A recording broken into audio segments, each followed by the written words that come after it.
কিরে নিলয়, তুই কি ফিরে আসস? হ্যাঁ, ফিরে আসি তো। তাহলে কি এখন একটা কাস্টম খেলতে পারবি? খেলতে পারবো, সমস্যা নাই। ওকে, কাস্টম বানায় ইনভাইট দিতেছি। তার আগে বট কালো আমরা কিক দিয়া ভালো একটা প্লেয়ার ইনভাইট দে। কেন ওরে কিক দিমু কেন? ওই তো কাস্টম খেলবো আমাদের সাথে। আরে লল নিলয়, তোর কি মাথা ঠিক আছে? ওরে নিয়ে আমরা কাস্টম খেলবো। ওরে নিয়ে কাস্টম খেললে তো আমরা নিশ্চিত 7-0 খাবো।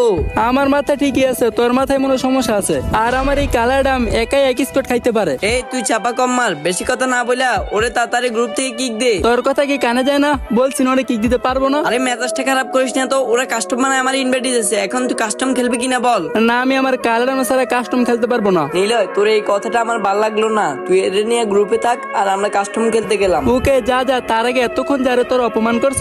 ওই বট কালার ডাম, ওর কাছে কোনো গান স্কিন নাই, কোনো ইমোট নাই। আসলে ওর কাছে ওয়ালিবুগান ম্যাক্স আছে। লল, ওর কাছে নাকি অল ইবুগান ম্যাক্স আছে। আমার হাসি পাইতেছে নিলয়। কেন, তোর কি বিশ্বাস হইতেছে না? না না, আমার কোনোদিন বিশ্বাস হয় নাই আর কখনো হবেও না। ওকে এখনই দেখাইতেছি। তার আগে গাইস তোমরাই দেখো আমার টিকটকারই একেবারে ফিউজ হয়ে গেছে। এখন গাইস তোমরা এই ভিডিওতে যত পারো তত কপি লিঙ্ক করে দাও। যদি তোমাদের কপি লিঙ্ক আইডি আনফিউজ হয় তাহলে আমি টিকটকে কন্টিনিউর ভিডিও আপলোড দিব। আর আইডি আনফিউজ না হইলে এইটাই আমার লাস্ট ভিডিও। ওই কালার ডাম দেখা তো।